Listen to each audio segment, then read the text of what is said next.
कन्नड तालुक्यातील नाचनवेल येथील प्राथमिक आरोग्य केंद्राच्या वतीने राष्ट्रीय डेंग्यू दिन साजरा करण्यात आला आणि यावेळी डेंग्यूबाबत जनजागृती देखील करण्यात आली। येथील प्राथमिक आरोग्य केंद्र आणि नाचनवेल उपकेंद्र अंतर्गत येणाऱ्या गावांमध्ये वैद्यकीय अधिकारी डॉक्टर वर्षा शेवगन आणि डॉक्टर प्रणोती हेडाव यांच्या मार्गदर्शनाखाली राष्ट्रीय डेंग्यू दिन साजरा करण्यात आला। डेंग्यूबाबत जनजागृती करण्यात आली। डेंग्यूला रोखण्यासाठी एक दिवस कोरडा दिवस पाळा असे आवाहन यावेळी करण्यात आले। कार्यक्रम यशस्वी करण्यासाठी आरोग्य सहाय्यक SL Sonawane, YN Sapkal, Kailas Ghule, Anil मगारे, Sanjay Salve, RM शेखसह आरोग्य कर्मचारी यांनी परिश्रम घेतले आणि यावेळी अंगणवाडी कर्मचारी आणि आशा सेविका उपस्थित होत्या। Devidas Thorat, MCN news, Nachanwel, Kannada.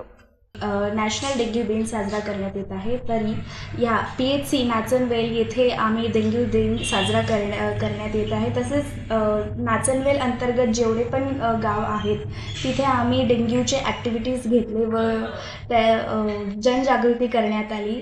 तसेच त्या मार्गदर्शन करण्यासाठी आमचे इंचार्ज डॉक्टर शेवगण मॅडम व हिताब डॉक्टर यांनी आमचे मार्गदर्शन केले। जिल्हा आरोग्य अधिकारी यांच्या मार्गदर्शनाखाली आम्ही आज डेंग्यू दिनाचे